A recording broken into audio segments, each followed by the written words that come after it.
அந்த செவ்வாயை ராசிநாதனாக கொண்ட ராசி எதுன்னு சொல்லி பார்த்தோம்னா அது ஏரிஸ் எனக்கூடிய அந்த மேஷ ராசி அப்படின்னு எடுத்துக்கலாம். அந்த ஏரிஸ் அப்படின்னு இங்கிலீஷ்ல சொல்றா இல்லையா, அந்த ஏ அப்படிங்கறத நம்ம வந்து அடினைன் அப்படிங்கிற அந்த ஒரு விஷயத்தோடு ஒப்பிட்டு பார்க்கலாம். அதே மாதிரி அடுத்தது பார்த்தோம்னா தயமின் அப்படின்னு சொல்றார். தயமின் அப்படின்னு வரும்போது அது எதை குறிக்கிறது அப்படின்னு சொல்லி பார்த்தோம்னா நம்முடைய உடல் அழகினை குறிக்கிறது, வசீகரத்தை குறிக்கிறது, முகலட்சணத்தை குறிக்கிறது, ஈர்ப்புத்தன்மையை குறிக்கிறது அப்படின்னு சொல்றா. மன மகிழ்ச்சியை தருவதே இந்த தயமின் அப்படிங்கிற ஒரு விஷயம்தான். இந்த தயமின் அப்படிங்கிறதுக்கு எது அதிபதினு சொல்லி பார்த்தோம்னா அது சுக்கிரன் என்கின்ற கிரகம். சுக்கிர அம்சம் அப்படின்னு சொல்றா இல்லையா, பார்க்கும்பொழுது ஒரு ஹாப்பினஸ் கிடைக்குதுப்பா, அவங்கள்ட்ட எப்பயுமே ஒரு பிரசன்ஸ் ஆஃப் மைண்டுங்கிறது இருக்கு, ஒரு ஈர்ப்புங்கிறது இருக்குன்னு சொன்னா அதை கொடுக்கக்கூடியது இந்த தயமின் அப்படிங்கிற ஒரு விஷயம். அந்த சுக்கிரனை ராசிநாதனாக கொண்டது எதுன்னு சொல்லி பார்த்தோம்னா டாரஸ் என்று அழைக்கப்படக்கூடிய ரிஷபராசி. அந்த டி டாரஸ் அப்படி டீங்கிறது வருது இல்லையா, அதை தயமினோடு ஒப்பிட்டு பார்க்கலாம். அதற்கு அடுத்தபடியாக கோனைன் அப்படிங்கிறத பத்தி பேசுறா. கொனைன் அப்படிங்கிறது என்ன கொடுக்கும்னு சொன்னோம்னா பிரசன்ஸ் ஆஃப் மைண்ட், புத்தி கூர்மை, ஈர்த்து கொள்ளக்கூடிய தன்மை, ஒரு விஷயத்தை கிரகித்து கொள்ளக்கூடிய தன்மைகளை எல்லாவற்றையும் இந்த கோனைன் என்பது குடிக்கிறது. அதுல வந்து நம்ம ஜி அப்படிங்கிற ஒரு எழுத்தை பார்த்துக்கிறோம்.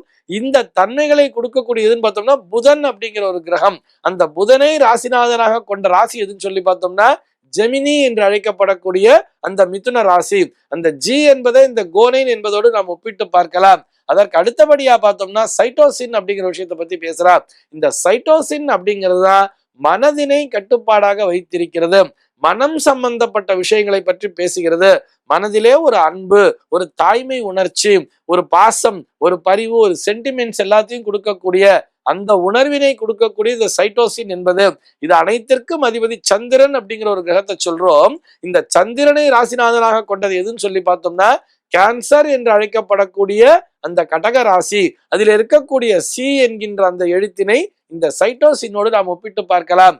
இப்படி அந்த மரபியல் அப்படிங்கிற விஷயத்திற்கும், அதாவது டிஎன்ஏன்னு சொல்றோம் இல்லையா, அந்த டிஎன்ஏவிலே இடம்பெற்றிருக்கக்கூடிய இந்த அடினைன், தயமின், கோனைன் மற்றும் சைட்டோசின்களையும் நம்முடைய அந்த ஜோதிடவியலோடு அந்த ஜாதகத்தோடு நன்றாகவே தொடர்பு படுத்தி பார்க்க முடியும் அப்படிங்கிறதுக்காக சொல்றோம்.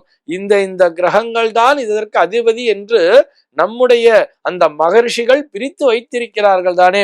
நம்முடைய அந்த இந்திய ஜோதிட முறையை வகுத்தவர்கள் இந்த வீரம் என்பதை தரக்கூடியது செவ்வாய் அப்படிங்கிறத பிரிச்சு வச்சிருக்கா. அழகு என்பதை தரக்கூடிய சுக்கிரன், புத்தி கூர்மையை தரக்கூடியது புதன், மனதிலே சென்டிமெண்ட் மற்றும் அந்த இன்பமயமான உணர்ச்சிகளை தரக்கூடியது சந்திரன் என்று இப்படி பிரித்து வைத்திருக்கிறார்கள் தானே. இதற்கும் இக்கால அறிவியலுக்கும் நெருங்கிய தொடர்பு இருக்கிறது என்பதைத்தான் நாம் இப்பொழுது பார்த்து கொண்டிருக்கிறோம்.